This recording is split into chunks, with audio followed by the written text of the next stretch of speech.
I am Rajeshwari, working as a lecturer in chemistry in Sir CRR College for Women, Eluru. In this video, we discuss about semester 6, 3rd BSc Chemistry Cluster A2. Title of the paper is Instrumental Methods of Analysis. Unit 5, NMR Spectroscopy. In this video, the topics discussed here are chemical shift, NMR splitting of signals. In this, spin-spin coupling, coupling constants. First of all, we see about chemical shift. The NMR signal of the bound proton appears at higher applied field than the signal of the bare protons. This difference between the two signals is called a chemical shift. NMR signal తీసుకున్నప్పుడు bound ప్రోటాన్కి higher applied field దగ్గర వస్తుంది than that of the bare proton.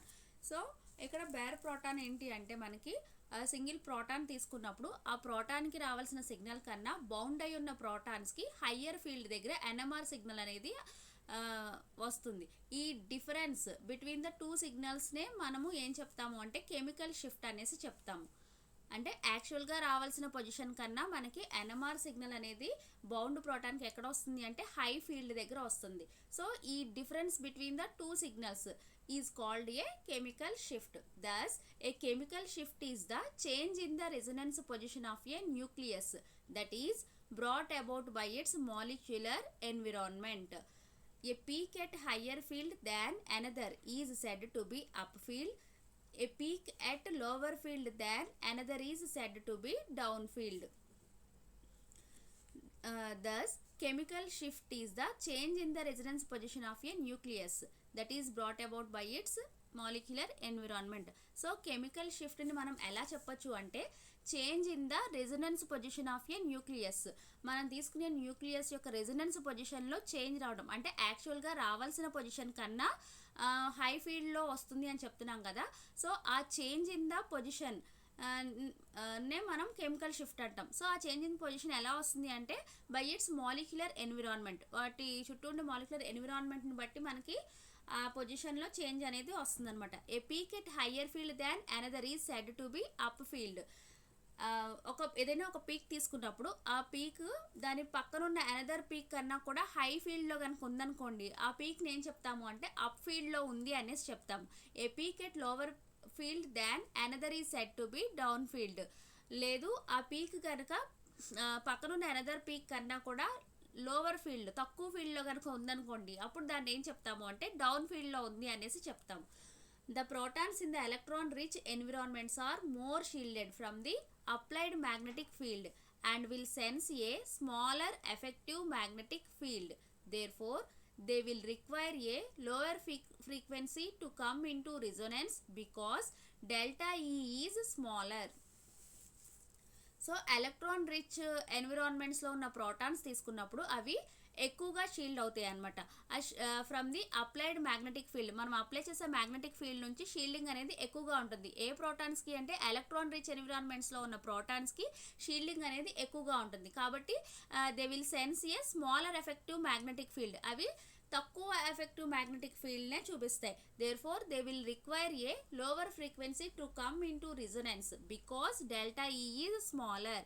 So smaller effective magnetic ఫీల్డ్ని ఇస్తాయి కాబట్టి అవి రిజొనెన్స్లోకి రావాలి అంటే తక్కువ ఫ్రీక్వెన్సీని సప్లై చేస్తే సరిపోతుంది అనమాట రెజొనెన్స్లోకి రావడానికి. బికాస్ ఎందుకు అంటే డెల్టా ఈ అనేది ఇక్కడ తక్కువగా ఉంటుంది కాబట్టి. సో ఎలక్ట్రాన్ రిచ్ ఎన్విరాన్మెంట్స్లో ఉన్న ప్రోటాన్స్ మోర్ షీల్డ్ అవుతాయి. మోర్ షీల్డ్ అవ్వడం వల్ల మనకి they will sense a smaller effective magnetic ఫీల్డ్ని ఇస్తాయి. సో ఎఫెక్టివ్ మ్యాగ్నెటిక్ ఫీల్డ్ అనేది తక్కువగా ఉండడం వల్ల మనకి తక్కువ ఫ్రీక్వెన్సీ ఇస్తే సరిపోతుంది అనమాట అవి రెజొనెన్స్లోకి రావడం కోసం. ఎందుకు అంటే డెల్టా ఈ అనేది ఇక్కడ తక్కువగా ఉంటుంది. Next, protons in the electron poor environments are less shielded from the applied magnetic field and thus they will sense a larger effective magnetic field and therefore require a higher frequency to come into resonance because delta E is larger. So ఇందాక electron rich environment గురించి చెప్పుకున్నాం కదా. ఇప్పుడు electron poor ఎన్విరాన్మెంట్స్లో ఉన్న protons తీసుకున్నప్పుడు అవి మనం apply చేసే మ్యాగ్నెటిక్ ఫీల్డ్ అప్లై చేసినప్పుడు ఏమవుతాయి అంటే లెస్ షీల్డింగ్ అనేది జరుగుతుంది అక్కడ. సో లెస్ షీల్డ్ అవడం వల్ల అవి ఏమవుతాయంటే they will sense a larger effective magnetic field, ఎక్కువ మ్యాగ్నెటిక్ ఫీల్డ్ని ఇస్తాయి. సో మ్యాగ్నెటిక్ ఫీల్డ్ అనేది ఎక్కువగా ఉండడం వల్ల ఏమవుతుంది అంటే అవి రెజొనెన్స్లోకి రావడానికి మనకి హై ఫ్రీక్వెన్సీ అనేది అవసరం అవుతుంది.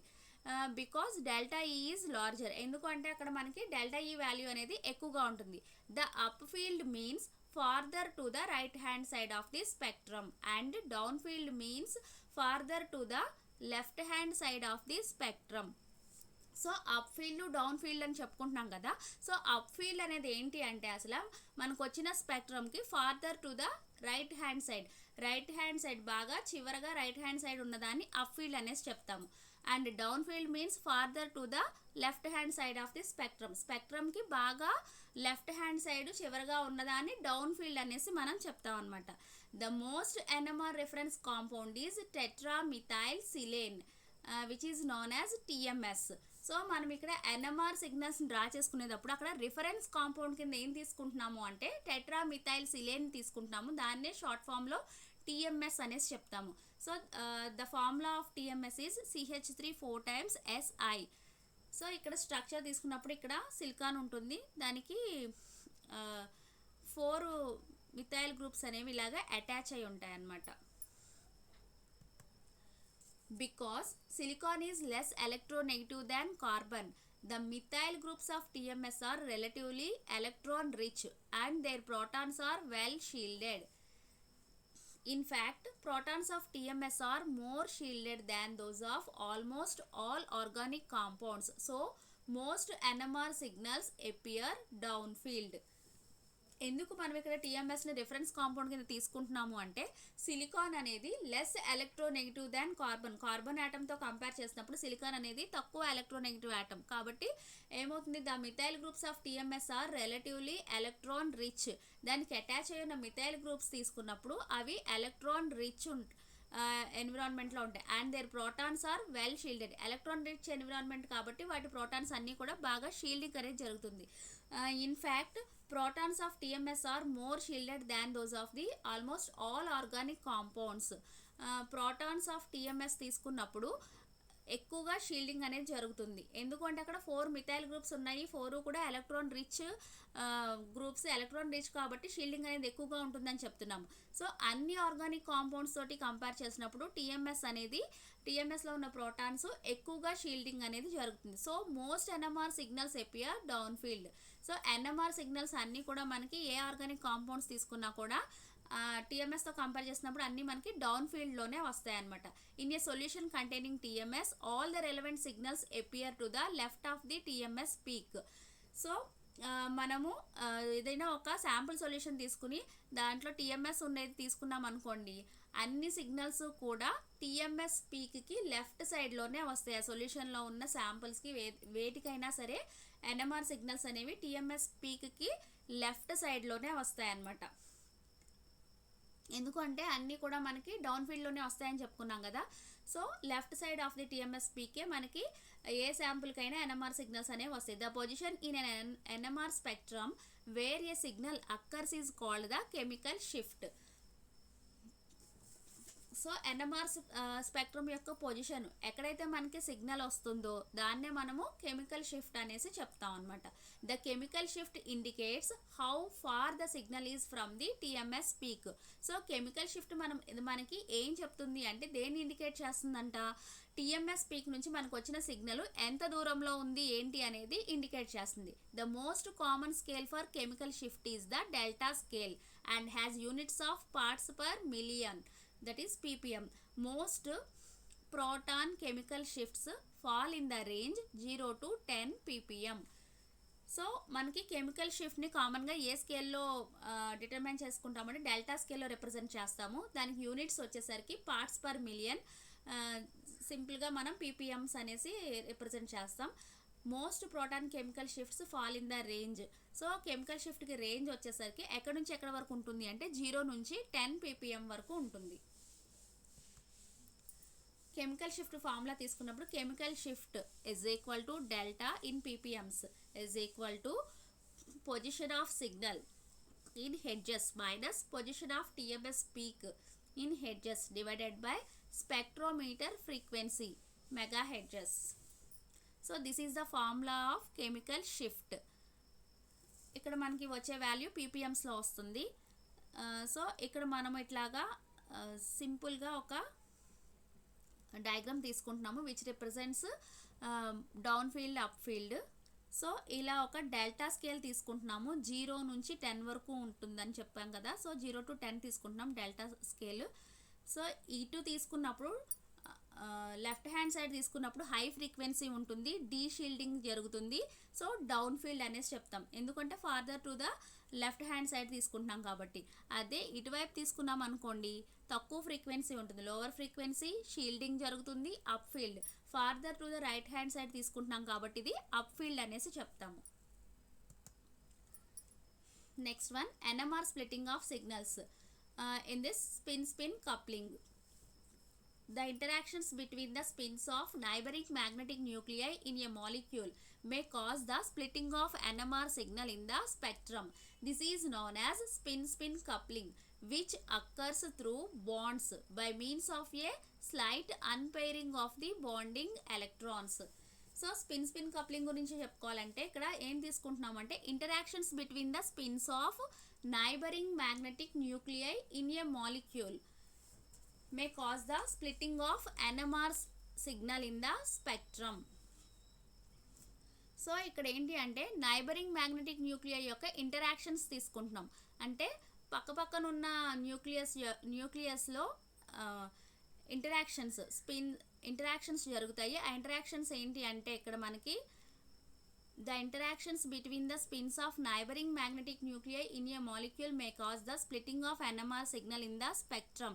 This is known as spin-spin coupling.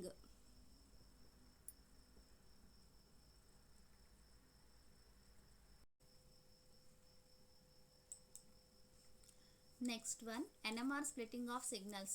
In this spin-spin coupling, the interactions between the spins of neighboring magnetic nuclei in a molecule may cause the splitting of NMR signal in the spectrum. This is known as spin-spin coupling, which occurs through bonds by means of a slight unpairing of the bonding electrons. So spin coupling లో ఏం చెప్పుకుంటున్నాము అంటే interactions between the spins of neighbouring magnetic nuclei in a molecule may cause the splitting of NMR signal in the spectrum. So ఇక్కడ మనకి మనం తీసుకునే మాలిక్యూల్లో neighbouring magnetic nucleus తీసుకుంటే అంటే పక్కన ఉండే న్యూక్లియస్ యొక్క స్పిన్స్ ఇంటరాక్షన్స్ జరగడం వల్ల మనకి ఎన్ఎంఆర్ సిగ్నల్స్లో స్ప్లిట్టింగ్ అనేది జరుగుతుంది. ఈ స్ప్లిట్టింగ్నే మనం ఏం చెప్తున్నాము అంటే స్పిన్ కప్లింగ్ అనేసి చెప్తున్నాం. అది ఎట్లా వస్తుంది అంటే త్రూ బాండ్స్ ద్వారా వస్తుంది అనమాట. సో అది bonds means unpairing of the bonding electrons. అక్కడ బాండింగ్ అయిన ఎలక్ట్రాన్స్ యొక్క స్లైట్ అన్పైరింగ్ జరగడం వల్ల మనకి ఇక్కడ స్పిన్ కప్లింగ్ అనేది వస్తుంది. However chemically equivalent protons don't show spin coupling due to interactions among themselves. So chemically equivalent protons కనుక తీసుకున్నాం అనుకోండి మనకి స్పిన్ కప్లింగ్ని ఇవ్వవు. ఎందుకు అంటే వాటి మధ్య ఇంటరాక్షన్స్ జరగడం వల్ల అవి స్ప్లిట్టింగ్ అనేది ఏమి అక్కడ జరగదు. ఒక ఎగ్జాంపుల్ తీసుకుంటాం ఇక్కడ. Consider ethyl bromide CH3CH2Br. The spin of two protons CH2 can couple with the adjacent methyl group CH3 in 3 different ways relative to the external field. ఇక్కడ మనం ఇథైల్ బ్రోమైడ్ తీసుకుంటున్నాము. ఇథైల్ బ్రోమైడ్ తీసుకుని దాంట్లో splitting అనేది ఎలా జరుగుతుంది ఏంటి అనేది చూద్దాం. స్పిన్ ఆఫ్ ది 2 ప్రోటాన్స్ తీసుకున్నప్పుడు అంటే CH2 గ్రూప్ తీసుకుంటే ఆ CH2 గ్రూపు యొక్క స్పిన్ అనేది దేంతో కప్లింగ్ జరుగుతుంది అంటే విత్ ద అడ్జసెంట్ మిథైల్ గ్రూప్తో. పక్కనున్న మిథైల్ గ్రూప్లో ఉన్న ప్రోటాన్స్ యొక్క స్పిన్స్ తోటి ఇంటరాక్షన్స్ జరుగుతాయి. ఇంటరాక్షన్స్ జరిగి కప్లింగ్ అనేది జరుగుతుంది. సో ఆ ఇంటరాక్షన్స్ జరిగినప్పుడు మనకి ఎన్ని వేస్లో జరుగుతుంది అక్కడ కప్లింగ్ అనేది అంటే 3 డిఫరెంట్ వేస్లో జరుగుతుంది relative to the external field. So ఆ 3 డిఫరెంట్ వేస్ ఎలా జరుగుతాయి ఏంటి అనేది చూద్దాం. సో 3 డిఫరెంట్ వేస్లో జరుగుతుంది కాబట్టి మనకు అక్కడ వచ్చేది ఏంటంటే ట్రిప్లెట్ అనేది వస్తుంది. Thus a triplet of peaks results with the intensity ratio of 1:2:1 which corresponds to the distribution ratio of alignment. So అక్కడ ట్రిప్లెట్ వస్తుంది అంటున్నాం కదా, దానికి ఇంటెన్సిటీ రేషియో ఎంత ఉంటుంది అంటే 1:2:1 ఉంటుంది, which corresponds to the distribution ratio of alignment. So ఆ డిస్ట్రిబ్యూషన్ అలైన్మెంట్ అనేది ఎట్లా ఉంటుంది ఏంటి అనేది చూద్దాం. సో మనకు వచ్చే ట్రిప్లెట్ 1:2:1 అని చెప్తున్నాం కదా. సో ఫస్ట్ తీసుకున్నప్పుడు మనకి అక్కడ స్పిన్స్ యొక్క అలైన్మెంట్స్ తీసుకుంటే ప్రోటాన్ స్పిన్స్ యొక్క అలైన్మెంట్ ఎట్లా ఉంటుంది, రెండు కూడా అప్వర్డ్ డైరెక్షన్లోనే ఉంటాయి. అంటే ఇవి రెండు కూడా +12 కింద తీసుకుంటే రీఇన్ఫోర్సింగ్ జరుగుతుంది. నెక్స్ట్ సెకండ్ వన్ వచ్చేసరికి 2 అని చెప్తున్నాం కదా. సో ఇక్కడ ఒకటి డౌన్వర్డ్ డైరెక్షన్, ఒకటి అప్వర్డ్ డైరెక్షను. నెక్స్ట్ది వచ్చేసరికి ఫస్ట్ది అప్వర్డ్ డైరెక్షను, సెకండ్ది డౌన్వర్డ్ డైరెక్షను. సో ఇక్కడ ఏమి కూడా నాట్ ఎఫెక్టింగ్ ఏముండదు. నెక్స్ట్ వచ్చేసరికి థర్డ్ వన్ అపోజింగ్లో ఉంటుంది, అంటే రెండు కూడా డౌన్వర్డ్ డైరెక్షన్లోనే తీసుకుంటున్నాము స్పిన్స్ అనేవి, అంటే -12 తీసుకుంటున్నాం. So this is the external field direction ఇలాగా అప్వర్డ్ డైరెక్షన్లో ఉంది. ఇట్లా మనకి ట్రిప్లెట్ తీసుకున్నప్పుడు డిస్ట్రిబ్యూషన్ రేషియో వచ్చి 1:2:1 వస్తుంది. Similarly the spin off 3 protons, methyl గ్రూప్లో ఉన్న 3 protons can couple with the adjacent methylene group in 4 different ways relative to the external field. So methyl గ్రూప్లో ఉన్న ప్రోటాన్స్ 3 ప్రోటాన్స్ కూడా పక్కనున్న మిథిలీన్ గ్రూప్లోని 2 ప్రోటాన్స్ తోటి కప్లింగ్ 4 డిఫరెంట్ వేస్లో జరుగుతాయి అన్నమాట relative to the external field. అది ఎట్లాగో చూద్దాం ఇప్పుడు. సో 4 డిఫరెంట్ వేస్లో జరుగుతున్నాయి ఇంటరాక్షన్స్ అన్నాం కాబట్టి ఇక్కడ మనకి క్వార్టెట్ వస్తుంది with the intensity ratio 1:3:3:1. So ఫస్ట్ది ఇట్లాగా మనం తీసుకునే 3 ప్రోటాన్స్ యొక్క స్పిన్స్ అలైన్మెంట్ ఇట్లాగా అప్వర్డ్ డైరెక్షన్లో ఉంటాయి, స్ట్రాంగ్లీ రీఇన్ఫోర్సింగ్. నెక్స్ట్ వన్ వచ్చేసరికి ఫస్ట్ దాంట్లో 2 అప్వర్డ్ డైరెక్షన్లో ఉంటే ఒకటి డౌన్వర్డ్ డైరెక్షన్లో ఉంది. నెక్స్ట్ వన్ ఫస్ట్ది అప్వర్డ్ డైరెక్షను, తర్వాతది downward direction, next one upward డైరెక్షన్లో ఉంటుంది. అండ్ నెక్స్ట్ వన్ ఫస్ట్ది డౌన్వర్డ్ డైరెక్షన్లో ఉంటే నెక్స్ట్ 2 అప్వర్డ్ డైరెక్షన్లో ఉన్నాయి. ఇది weakly reinforcing. And third one వచ్చేసరికి ఫస్ట్ 2 డౌన్వర్డ్ డైరెక్షను, నెక్స్ట్ది upward direction. And next one వచ్చేసరికి ఒకటి ఫస్ట్ది downward direction, second one upward direction, and third one downward డైరెక్షన్లో ఉంది. నెక్స్ట్ వన్ వచ్చేసరికి ఫస్ట్ది అప్వర్డ్ డైరెక్షను, నెక్స్ట్ 2 వచ్చి downward direction. This is weekly opposing. And fourth one వచ్చేసరికి 3 కూడా మనకి డౌన్వర్డ్ డైరెక్షన్లోనే ఉంటున్నాయి కాబట్టి strongly opposing. This is the external field direction. So thus a quartet of peaks results with the intensity ratio of 1:3:3:1 which corresponds to the distribution ratio of all the alignments. So మనకి ఇక్కడ quartet వస్తుంది, intensity ratio వచ్చేసరికి 1:3:3:1. So ఇక్కడ మనకి ఇది represent చేస్తున్నది 1:3:3:1. The relative intensities of the individual lines of a multiplet corresponds to the numerical coefficient of the lines in the binomial expression 1 + x whole power n. So intensity ratios అవి తీసుకున్నప్పుడు individual lines of ఏ మల్టిప్లెట్, ఏదైనా మల్టిప్లెట్ని consider చేసుకున్నప్పుడు దాంట్లో intensity ratios అనేవి ఎట్లా వస్తాయి ఏంటి అంటే numerical coefficient of the binomial expression, ఏదైనా మనం తీసుకునే ఒక బైనామియల్ ఎక్స్ప్రెషన్ యొక్క న్యూమరికల్ కోఎఫిషియంట్స్ కింద వస్తున్నాయి అన్నమాట intensity ratios.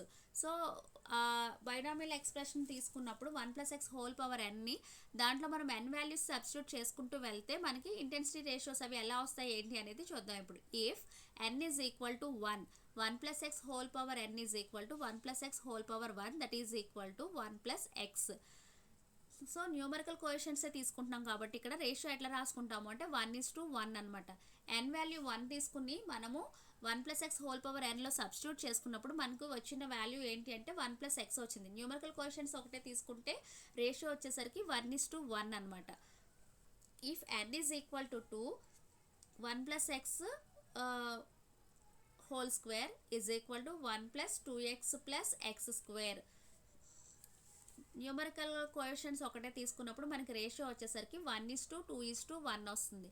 n value 2 substitute చేసుకున్నప్పుడు 1 + x హోల్ పవర్ nలో n is equal to 2 పెట్టుకున్నప్పుడు ఇది a + b హోల్ స్క్వేర్ ఫామ్లో ఉంటుంది కాబట్టి మనం ఆ ఫార్ములాని అప్లై చేసినప్పుడు ఎట్లా వస్తుంది అంటే 1 + 2x + x స్క్వేర్ అని వస్తుంది. సో ఈ ఇంటెన్సిటీ రేషియోస్ వచ్చేసరికి 1:2:1 అని వస్తుంది. If n is equal to 3, 1 + x whole cube is equal to 1 + 3x square + 3x + x cube. The intensity ratio is 1:3:3:1. n value కనుక 3 పెట్టుకున్నప్పుడు మనకి అక్కడ a+b² ఫార్ములాలో ఉంటుంది కాబట్టి మనకు వచ్చే వాల్యూ ఎట్లా వస్తుంది అంటే 1 + 3x² + 3x + x³. So intensity ratio వచ్చి 1:3:3:1. ఇక్కడ a+b² ఫార్ములా వచ్చి a² + 2ab + b². ఇక్కడ a+b³ వచ్చేసరికి a³ + 3a²b + 3ab² + b³ అనమాట. సో ఆ ఫార్ములా ప్రకారం మనకి వాల్యూస్ వస్తాయి, ఇంటెన్సిటీ రేషియోస్ ఇట్లా వస్తాయి. సో ఈ 1:1 అనేది దేన్ని రిప్రజెంట్ చేస్తుంది అంటే డబ్లెట్కి మనకి 1:1 రేషియో వస్తుంది. అదే ట్రిప్లెట్ తీసుకుంటే ఇంటెన్సిటీ రేషియో 1:2:1. క్వార్టెట్కి వచ్చేసరికి 1:3:3:1 వస్తుంది అనమాట. Similarly the lines of the pentet formed will have relative intensities 1:4:6:4:1.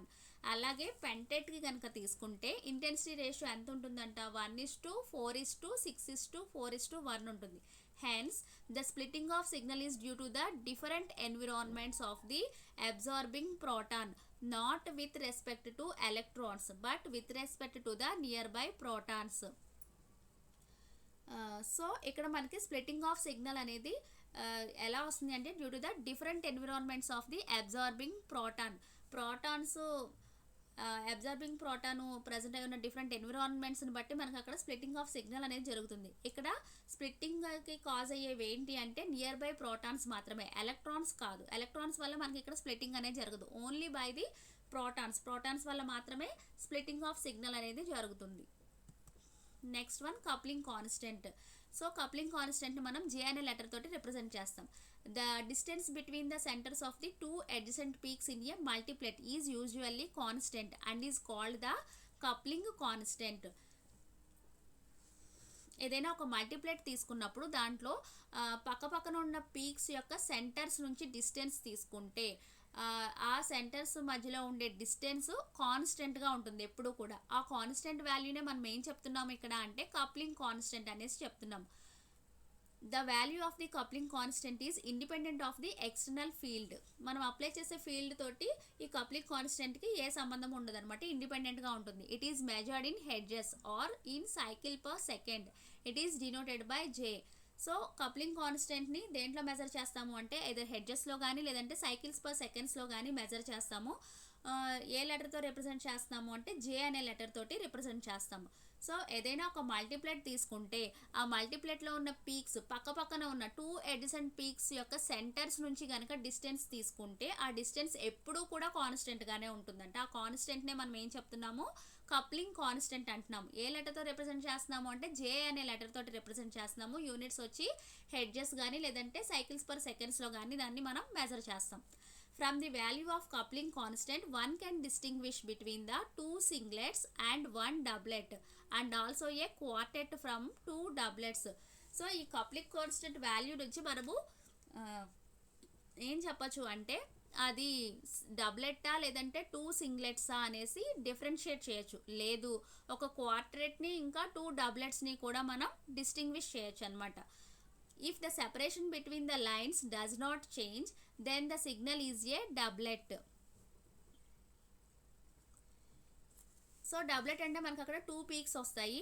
ఆ 2 లైన్స్ మధ్య సెపరేషన్ కనుక ఏమి చేంజ్ అవ్వకుండా ఉంటే అది అక్కడ మనకి డబ్లెట్ అనేసి తెలుస్తుంది. If the separation between the lines increases with increasing frequency then the signal will be 2 singlets. So అలా కాకుండా మనం ఫ్రీక్వెన్సీని ఇంక్రీజ్ చేస్తూ ఉంటే ఆ 2 సిగ్నల్స్ మధ్య డిస్టెన్స్ పెరుగుతూ ఉందనుకోండి, అప్పుడు మనకేం తెలుస్తుంది అవి రెండు సింగ్లెట్స్ అని తెలుస్తుంది, డబ్లెట్ కాదు అని. అలా కాకుండా ఫ్రీక్వెన్సీని పెంచినా కూడా ఆ 2 లైన్స్ మధ్య అంటే లైన్స్ మీన్స్ అక్కడ సిగ్నల్స్ మధ్య డిస్టెన్స్ కనుక చేంజ్ అవ్వకుండా సేమే ఉంటే అది డబ్లెట్. లేదు ఫ్రీక్వెన్సీ చేంజ్ చేస్తూ ఉంటే ఆ 2 లైన్స్ మధ్య డిస్టెన్స్ కూడా చేంజ్ అయిపోతూ ఉంటే మనకి ఏంటి అంటే అవి 2 సింగ్లెట్స్ అని తెలుస్తాయి. The value of J usually lies between 0 to 20 hedges. J value అంటే కప్లింగ్ కాన్స్టెంట్ వాల్యూ ఎప్పుడు కూడా మనకి 0 నుంచి 20 హెడ్జెస్ మధ్యలోనే ఉంటుంది. కన్సిడర్ ఏ కాంపౌండ్ CH2. సో ఒక కాంపౌండ్లోంచి ఇట్లాగా తీసుకుంటున్నాం మనం CH2ని తీసుకున్నప్పుడు దీనికి మనకి స్ప్లిట్టింగ్ ఎలా జరుగుతుంది ఏంటి అనేది చూద్దాం. CH2 గ్రూప్ని ఏ అని రిప్రజెంట్ చేసుకుంటున్నాం, CH గ్రూప్ని B అని రిప్రజెంట్ చేసుకుంటున్నాం.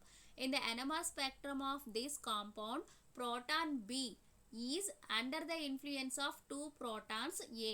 Due to spin-spin coupling, the signal for proton B will appear as a triplet with intensity ratio 1:2:1. So NMR spectrum కనుక తీసుకుంటే మనం తీసుకున్న కాంపౌండ్కి ప్రోటాన్ B అనేది under the influence of two protons A. ఈ CH గ్రూప్లో ఉన్న ప్రోటాను పక్కన ఉన్న CH2 గ్రూప్లోని టూ ప్రోటాన్స్ తోటి కూడా ఇన్ఫ్లుయెన్స్ అవుతుంది. అంటే ఇక్కడ ఇంటరాక్షన్స్ అనేవి జరుగుతాయి అన్నమాట. వీటి మధ్య జరగడం వల్ల స్పిన్ కప్లింగ్ అనేది జరుగుతుంది. సో ఇది పక్కనున్న టూ ప్రోటాన్స్ తోటి ఇంటరాక్షన్స్ జరిగింది కాబట్టి మనకి ఇక్కడికి వచ్చేసరికి 2+1 అంటే ఎప్పుడు కూడా పక్కనున్న ప్రోటాన్స్ని n అని కన్సిడర్ చేసుకుంటే n+1 తీసుకోవాలి. సో 2+1 అనమాట. సో ఎన్ని వస్తాయి మనకి బీకి అంటే ఇక్కడ వచ్చేది ఏపీకి వస్తుంది అంటే ట్రిప్లెట్ వస్తుంది. పక్కనున్న టూ ప్రోటాన్స్ తోటి ఇంటరాక్ట్ జరగడం వల్ల 2+1 దట్ ఈస్ 3 అంటే the signal for proton B will appear as a triplet with intensity ratio. Triplet వచ్చింది కాబట్టి మనకి ఇంటెన్సిటీ రేషియో ఎట్లా ఉంటుంది అంటే 1:2:1 ఉంటుంది. సో ట్రిప్లెట్ పీక్స్ తీసుకుంటే ఇట్లా వస్తాయి మనకి. ఇలా this one splitting of proton B signal with respect to equivalent protons A. So ఇక్కడ కప్లింగ్ కాన్స్టెంట్ వాల్యూ తీసుకుంటే J అని చెప్తున్నాం కదా. ఇలా ఇక్కడ వచ్చిన ట్రిప్లెట్లో పక్కన ఉన్న ఏ పీక్స్ తీసుకున్నప్పుడు వాటి సెంటర్స్ నుంచి డిస్టెన్స్ తీసుకుంటే ఈ వాల్యూ ఎప్పుడూ కూడా కాన్స్టెంట్గానే ఉంటుంది. ఇటువైపు తీసుకున్నా పక్కనున్న అడ్జసెంట్ పీక్స్ పక్కనున్న పీక్సే తీసుకోవాలి. వాటి సెంటర్స్ నుంచి డిస్టెన్స్ తీసుకున్నప్పుడు అది ఎప్పుడూ కాన్స్టెంట్గా ఉంటుంది. ఆ కాన్స్టెంట్ వాల్యూనే మనం ఇక్కడ కప్లింగ్ కాన్స్టెంట్ అనేసి చెప్తున్నాము. Similarly, in a spectrum of CH3, proton B is under the influence of three equivalent protons A. Thus, due to spin coupling, the signal for B appears as a quartet with intensity ratio 1:3:3:1. అలాగే ఇక్కడ మనము CH3 group కనుక తీసుకుంటే ఈ CH గ్రూప్ని B అని CH3ని A అని represent చేసుకుంటున్నాము. ఇక్కడ ప్రోటాన్ B తీసుకున్నప్పుడు అంటే ఈ CH గ్రూప్లో ఉన్న ప్రోటాన్ తీసుకుంటే అది పక్కనున్న మిథైల్ గ్రూప్లో ఉన్న 3 ప్రోటాన్స్ తోటి ఇన్ఫ్లుయెన్స్ అవుతుంది.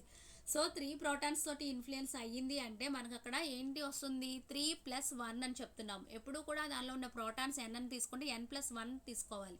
సో 3+1 4 అనమాట. క్వార్టెట్ అనేది వస్తుంది Bకి. So thus due to spin coupling the signal for B appears as a quartet. Quartet వచ్చింది కాబట్టి రేషియో ఇంటెన్సిటీ రేషియో ఏం రాసుకోవాలి మనం 1:3:3:1. సో క్వార్టెట్ వచ్చి ఇట్లా వస్తుంది అనమాట పీక్. ఇక్కడ కూడా మనకి పక్కన ఉన్న పీక్స్ సెంటర్స్ తీసుకున్నప్పుడు వాటి మధ్య ఉన్న డిస్టెన్స్ కాన్స్టెంట్గానే ఉంటుంది. సో జేతో రిప్రజెంట్ చేస్తున్నాము కప్లింగ్ కాన్స్టెంట్. ఈ పక్కన ఉన్నది కాబట్టి ఈ పక్కన తీసుకున్నప్పుడు ఈ మధ్య డిస్టెన్స్ J, ఈ రెండు పీక్స్ మధ్య డిస్టెన్స్ J కాబట్టి ఇక్కడ 2J అని రాస్తున్నారు. నెక్స్ట్ ఈ రెండు పీక్స్ మధ్య డిస్టెన్స్ తీసుకున్న J అవుతుంది కాబట్టి ఇక్కడ నుంచి ఇక్కడికి మనకి 3J అనేది వస్తుంది అనమాట. From the value of J we say that the multiplets formed are of symmetrical structure. So J value నుంచి ఏం చెప్పచ్చు అంటే ఫామ్ అయ్యే మల్టిప్లెట్స్ అనేవి సిమెట్రికల్ స్ట్రక్చర్లో ఉంటాయి అనేసి చెప్తాము. Next reference books. First one spectroscopy by William Kemp, second one spectroscopy by Pavia, third one organic spectroscopy by J.R. Dyer, and fourth one elementary organic spectroscopy by Y.R. Sharma, and fifth one spectroscopy by P.S. Kalsi. Thank you.